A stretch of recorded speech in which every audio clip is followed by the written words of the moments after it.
Hello, welcome back to Yatra's kitchen. എന്തൊക്കെയുണ്ട് വിശേഷങ്ങൾ? അപ്പോൾ ഇതാ നമുക്കിന്നൊരു സാധാ റെസിപ്പി ആയിട്ടാണ് വന്നിരിക്കുന്നത്. എന്ത് റെസിപ്പിയാണെന്നല്ലേ? ബ്രേക്ക്ഫാസ്റ്റിൻ്റെ റെസിപ്പിയാണ് കേട്ടോ. രാവിലെ ഇനി എന്ത് എന്ന് ഓർത്തുകൊണ്ട് ടെൻഷൻ അടിക്കണ്ട. പ്രത്യേകിച്ചൊന്നും കരുതിയിട്ടില്ല എന്നുണ്ടെങ്കിൽ നമുക്ക് വളരെ സിമ്പിളായിട്ട് ടേസ്റ്റി ആയിട്ട് ആർക്കും ഇഷ്ടമാവും ആ രീതിയിൽ തയ്യാറാക്കുന്ന ഒരു റെസിപ്പി ആയിട്ടാണ് വന്നിരിക്കുന്നത് കേട്ടോ. എന്നാൽ പിന്നെ നമുക്ക് വീഡിയോയിലേക്ക് പോയാലോ? അപ്പോൾ ഇതാ ഞാനിവിടെ കുറച്ച് റവ എടുത്തിട്ടുണ്ട് കേട്ടോ. പ്രത്യേകിച്ച് ഒരു അളവോ കാര്യങ്ങളൊന്നും പറയുന്നില്ല, കാരണം ആർക്ക് വേണമെങ്കിലും ഉണ്ടാക്കാവുന്നതാണ്. അതുകൊണ്ട് പ്രത്യേകിച്ച് ഞാൻ അളവായിട്ട് എടുത്തിട്ടില്ല കേട്ടോ. എന്നാലും 1.5 കപ്പോളം റവയുണ്ട് കേട്ടോ ഇത്. അപ്പോൾ വറുത്തിട്ടൊന്നുമില്ല, സാധാ രീതിയിലായിട്ടാണ് എടുത്തിരിക്കുന്നത് കേട്ടോ. എന്നാൽ പിന്നെ അതിന് നമുക്കൊരു കാര്യം ചെയ്താലോ, മിക്സിയുടെ ജാറിലേക്ക് ഒന്ന് ഇട്ട് കൊടുക്കാം. എന്നിട്ട് നമുക്കൊരു കുറച്ച് കൊച്ചുള്ളി, ഞാനിവിടെ ഒരു 3-4 എടുത്തിട്ടുണ്ട്, കൊച്ചുള്ളി എടുത്തിട്ടുണ്ട്. പിന്നെ പോയിട്ട് 2 വെളുത്തുള്ളി അല്ലിയാണ് എടുത്തിരിക്കുന്നത്.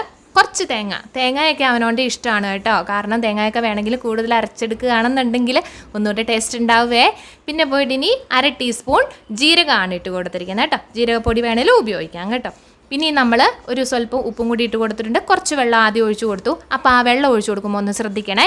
വെള്ളം ഒഴിച്ചു കൊടുക്കുന്ന സമയത്ത് ഇതാ കണ്ടോ, കുതിർന്ന് താഴോട്ട് പോയിട്ടുണ്ട്. അതുകൊണ്ട് തന്നെ കുറച്ചുകൂടെ വെള്ളം നമ്മൾ ഒഴിച്ചു കൊടുക്കണം. അപ്പോൾ അതായത് റവയുടെ ഒപ്പം തന്നെ അളവിൽ നിൽക്കത്തക്ക വിധത്തിൽ, ഇത് കണ്ടോ ഈ ഒരു പരുവത്തിൽ. ഇനി നമുക്കൊരു കാര്യം ചെയ്താലോ, നല്ല രീതിയിലൊന്ന് അരച്ചെടുക്കാം, പേസ്റ്റ് പോലെ. അപ്പോൾ ഇതാ നമ്മുടെ റവയുടെ മിക്സ് ഇതുപോലെ, അതായത് നമ്മുടെ അപ്പത്തിന് എങ്ങനെയാണോ അരച്ചെടുക്കുന്നത് ആ ഒരു പരുവത്തിൽ നമ്മളൊന്ന് അരച്ചെടുത്തിട്ടുണ്ട് കേട്ടോ. അപ്പോൾ ഈ അരയ്ക്കുന്ന സമയത്ത് നമുക്ക് വേണമെന്നുണ്ടെങ്കിൽ പഞ്ചസാരയൊക്കെ ചേർത്ത് കൊടുക്കാം. പിന്നെ എന്താ പറയുക, ഇത്തിരി ബേക്കിംഗ് സോഡ ഇട്ട് കൊടുക്കുന്നതിനൊന്നും കുഴപ്പമൊന്നുമില്ല. പക്ഷേ ഞാനിവിടെ ഒന്നും ഉപയോഗിച്ചിട്ടില്ല. രുചിക്ക് എന്നാ വേണേലും ഉപയോഗിച്ച് കൊടുക്കാം കേട്ടോ, കുഴപ്പമില്ല. അപ്പോൾ നമുക്കൊരു കാര്യം ചെയ്താലോ, ഒരു 10 മിനിറ്റ് നേരം റെസ്റ്റ് ചെയ്യാനായിട്ട് വെക്കാം കേട്ടോ. അപ്പോൾ ആ സമയം കൊണ്ട് നമുക്കൊരു തട്ടിക്കൂട്ട് കറിയും കൂടി ആവാം. ശരിക്കൊന്നും ആയിട്ടൊന്നുമില്ല കേട്ടോ, ഉള്ള കാര്യമേ പറഞ്ഞേക്കാം. ചെറിയ കുറവുകളൊക്കെ ഉണ്ടാവും. അപ്പോൾ ഒരു ഫാഷന് വേണ്ടിയിട്ട് മാത്രം വേണമെന്നുണ്ടെങ്കിൽ സവോളയെ ഈ നടുവിനെ ഒന്ന് മുറിച്ചെടുത്തിട്ടുണ്ട്. ഇനി പിന്നെ പോയിട്ട് 2 പച്ചമുളകും കൂടി എടുത്തിട്ടുണ്ട് കേട്ടോ. പിന്നെ അതിലേക്ക് 2 വെളുത്തുള്ളി അല്ലി എടുത്തിട്ടുള്ളൂ. വേണമെങ്കിൽ ഇത്തിരിയുടെ കൂടുതലാവാം, വേണമെന്നുണ്ടെങ്കിൽ. ഞാനത് ഒത്തിരി കറി ഇല്ലാത്തത് കൊണ്ട് തന്നെ കുറച്ചേ എടുത്തിട്ടുള്ളൂ. പിന്നെ പോയിട്ടൊരു കുഞ്ഞ് കഷ്ണം ഇഞ്ചി, ഒരു ടേസ്റ്റിന് വേണ്ടിയിട്ട് ഒന്ന് നീളത്തിൽ അരിഞ്ഞിട്ട് പിന്നെ കുനുകുനാന്നും കൂടെ ഒന്ന് അരിഞ്ഞും കൂടെ ഒന്ന് എടുത്തിട്ടുണ്ട് കേട്ടോ. അപ്പോൾ ഇതൊക്കെ അളവൊക്കെ വേണമെന്നുണ്ടെങ്കിൽ അവനൊരു കൂടുതൽ വേണമെങ്കിൽ എടുക്കാം. ഇതിപ്പോൾ നമുക്ക് സ്വല്പം മതിയായിരുന്നു, അതുകൊണ്ടാണ് ഇങ്ങനെ ചെയ്തിരിക്കുന്നത് കേട്ടോ.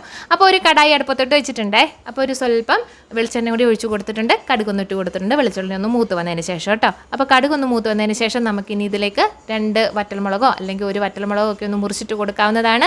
പിന്നെ പോയിട്ട് കുറച്ച് കറിവേപ്പിലയും കൂടി ഇട്ട് കൊടുത്ത് ഒന്ന് അങ്ങോട്ടും ഇങ്ങോട്ടും ഒന്ന് ഇളക്കി കൊടുത്തോളുക കേട്ടോ. അപ്പോൾ അതൊന്ന് മൂത്ത് വന്നതിന് ശേഷം നമ്മൾ അരിഞ്ഞ് വെച്ചിരിക്കുന്ന ഇഞ്ചി, വെളുത്തുള്ളി, പച്ചമുളക്, നമ്മുടെ സവോളയും കൂടെ കൂട്ടി ഇട്ട് കൊടുത്ത് ഒരു നുള്ള് ഉപ്പും കൂടി ഇട്ട് കൊടുത്ത് നമുക്കൊന്ന് വഴറ്റാനായിട്ട് വെക്കാം. പക്ഷേ നമ്മളിവിടെ ഒത്തിരി വഴറ്റാനായിട്ട് വെക്കുന്നില്ല, കാരണം പാതി ആയിട്ട് വഴറ്റിയെടുക്കുന്നുള്ളൂ. അതൊരു പ്രത്യേക സ്വാദാണ് കേട്ടോ.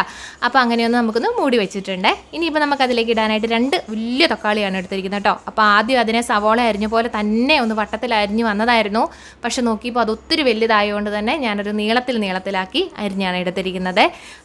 ഇനി അല്ലാന്നുണ്ടെങ്കിൽ സാധാരണ രീതിയിൽ നടുവിനെയൊക്കെ വേണേലും അരിഞ്ഞൊക്കെ എടുക്കാം കേട്ടോ. പക്ഷെ കാണുമ്പോൾ ഒരു ഭംഗി അത്ര മാത്രമേ ഉള്ളൂ, ഒരു ഷോയ്ക്ക് വേണ്ടിയിട്ട് മാത്രമേ അത്രേ ഉള്ളൂ കേട്ടോ. എന്നാൽ പിന്നെ നമ്മുടെ സവോളയൊക്കെ ഒന്ന് നോക്കിയാലോ, പാതി വെന്തൊക്കെ ഇരിക്കുന്നുണ്ട്. ഇനി അതിലേക്ക് ആവശ്യത്തിനുള്ള പൊടികളൊക്കെ ഇട്ട് കൊടുക്കാം. അപ്പം ഒരു 1/4 ടീസ്പൂൺ മഞ്ഞൾപ്പൊടിയും 1 ടീസ്പൂൺ മല്ലിപ്പൊടിയും 1 ടീസ്പൂൺ മുളക് പൊടിയും ഒക്കെ ഇട്ട് കൊടുക്കുന്നുണ്ട്. പിന്നെ ഗരം മസാലയൊന്നും ഇട്ട് കൊടുത്തിട്ടില്ല. എന്നാന്ന് വെച്ചാൽ നമ്മൾ മല്ലി പൊടിച്ച സമയത്ത് അതിലേക്ക് കുറച്ച് കൂട്ടുകളൊക്കെ ചേർത്താണ് പൊടിച്ച് വെച്ചിരിക്കുന്നത്. ഞാൻ അതിൻ്റെ വീഡിയോ ഓൾറെഡി അപ്ലോഡ് ചെയ്തിട്ടുണ്ടായിരുന്നു. നിങ്ങൾക്ക് വേണമെന്നുണ്ടെങ്കിൽ ഡിസ്ക്രിപ്ഷനിൽ ലിങ്ക് കൊടുത്തേക്കാം, ഒന്ന് കയറി കണ്ടോളൂ കേട്ടോ. ആർക്കെങ്കിലും ഒക്കെ ഉപകാരമാവുമേ.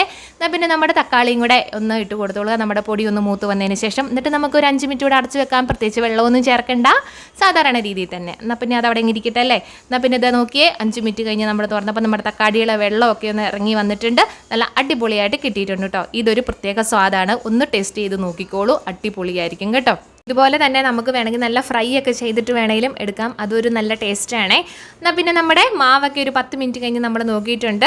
അപ്പോൾ എല്ലാം ഒന്ന് മിക്സായി എല്ലാം റെഡി ആയിട്ടിരിക്കുന്നുണ്ടാവുമല്ലോ. ഈ സമയത്താണ് ബേക്കിംഗ് സോഡ ചേർക്കുന്ന കാര്യം ഞാൻ പറഞ്ഞു കേട്ടോ, പക്ഷെ ചേർത്തിട്ടില്ലേ. എന്നാൽ പിന്നെ ഇത് ചുട്ടെടുക്കുന്ന സമയത്ത് ഒരു കാര്യം ഇവിടെ പറയട്ടെ, നമുക്ക് നോൺ സ്റ്റിക്കിനേക്കാളും നല്ലത് നമ്മുടെ അയൺ തവയുണ്ടല്ലോ, ഇരുമ്പിൻ്റെ തവ, അതല്ലാന്നുണ്ടെങ്കിൽ ദോശക്കല്ലുണ്ടല്ലോ, അതിലേക്ക് കോരി ഒഴിച്ച് ചുടുന്നതായിരിക്കും ടേസ്റ്റ് നന്നായിട്ട് കിട്ടുന്നത് കേട്ടോ. ഇനിയിപ്പോൾ ഇതൊന്നും അല്ലെങ്കിൽ നോൺ സ്റ്റിക്ക് തന്നെയാണ് നല്ലത്. എന്നാൽ പിന്നെ ഞാൻ പ്രത്യേകിച്ച് എണ്ണയൊന്നും തൂവി കൊടുത്തിട്ടൊന്നുമില്ല, അത്തേലൊന്ന് തൂത്ത് കൊടുത്തിട്ടുണ്ട്, അത് മാത്രം വെളിച്ചെണ്ണ തൂത്ത് കൊടുത്തിരിക്കുന്നത് കേട്ടോ. അപ്പോൾ 1-2 മിനിറ്റിന് ശേഷം നമ്മളൊന്ന് തിരിച്ചു മറിച്ചുമൊക്കെ ഇട്ട് കൊടുക്കുന്നുണ്ട്. കുമിളകളൊന്നും വരണമെന്നില്ല. എന്നാന്ന് വെച്ചാൽ നമ്മളിവിടെ പ്രത്യേകിച്ചൊന്നും ചേർത്തിട്ടില്ല, ഇൻസ്റ്റൻറ്റ് ഈസ്റ്റോ ബേക്കിംഗ് സോഡയോ ഒന്നും ചേർത്തിട്ടില്ല. ഇനിയിപ്പോൾ അതൊക്കെ ചേർത്തിട്ടുണ്ടെങ്കിൽ കുമിളകൾ പോലെയൊക്കെ വരും. പക്ഷേ എന്തൊക്കെ പറഞ്ഞാലും അടിപൊളി ടേസ്റ്റാണ് കേട്ടോ. അതെന്നാന്ന് വെച്ചാൽ നമ്മൾ ഈ വെളുത്തുള്ളിയും നമ്മുടെ ജീരകവും കൊച്ചുള്ളിയൊക്കെ ചേർക്കുമ്പോൾ അതിൻ്റേതായ, അതായത് നമ്മൾ കള്ളപ്പമൊക്കെ ഉണ്ടാക്കില്ലേ, ആ ഒരു ടേസ്റ്റിലായിട്ടാണ് നമുക്ക് കിട്ടുന്നത് കേട്ടോ. അപ്പോൾ ഇത്തിരി കൂടി വൈകിയോണ്ടായിരിക്കും അതിൻ്റെ 1-2 കുമ്പളകളൊക്കെ വരാൻ തുടങ്ങി. ചിലപ്പോൾ ഒരു 1/4-3 മണിക്കൂർ നമ്മളൊന്ന് റെസ്റ്റ് ചെയ്യാൻ വെച്ചെങ്കിൽ ഒരുപക്ഷെ വരുമായിരിക്കും. പക്ഷേ ഞാനൊരു 10 മിനിറ്റ് മാത്രമേ റെസ്റ്റ് ചെയ്യാൻ വെച്ചിട്ടുള്ളൂ. അപ്പോൾ ഞാൻ ഈ പറഞ്ഞ രീതിയിലൊക്കെ ചെയ്യുമെങ്കിൽ ഒന്നുകൂടെ ബെറ്ററായിട്ട് കിട്ടുമായിരിക്കും കേട്ടോ. നിങ്ങൾക്ക് അങ്ങനെ ട്രൈ ചെയ്ത് നോക്കാവുന്നതാണ്. അപ്പോൾ അതാ നമ്മുടെ ഈസി റെസിപ്പി ആയിട്ടുള്ള നമ്മുടെ റവ കൊണ്ടുള്ള അപ്പം ഇവിടെ തയ്യാറായിട്ടുണ്ട്. അതുപോലെ തട്ടിക്കൂട്ട് കറി മാത്രമായിട്ടുള്ള നമ്മുടെ തക്കാളി കറിയും ഇവിടെ റെഡി ആയിട്ടുണ്ട്. അപ്പോൾ എങ്ങനെ കാണാൻ അടിപൊളിയാണെന്ന് കണ്ടാലറിയാം എന്ന് പറഞ്ഞ പോലെ തന്നെയാണ് കഴിക്കാനും. എല്ലാവരും ഒന്ന് ട്രൈ ചെയ്ത് നോക്കിക്കോളൂ. വളരെ സിമ്പിളാണ്, ടേസ്റ്റിയാണ്, അത് 100% ഉറപ്പ് ഞാൻ പറയാം. അപ്പോൾ നമ്മുടെ വീഡിയോ ഇഷ്ടമായെങ്കിൽ ലൈക്ക്, ഷെയർ, സബ്സ്ക്രൈബ്, ഹൈപ്പും മറക്കണ്ട കേട്ടോ.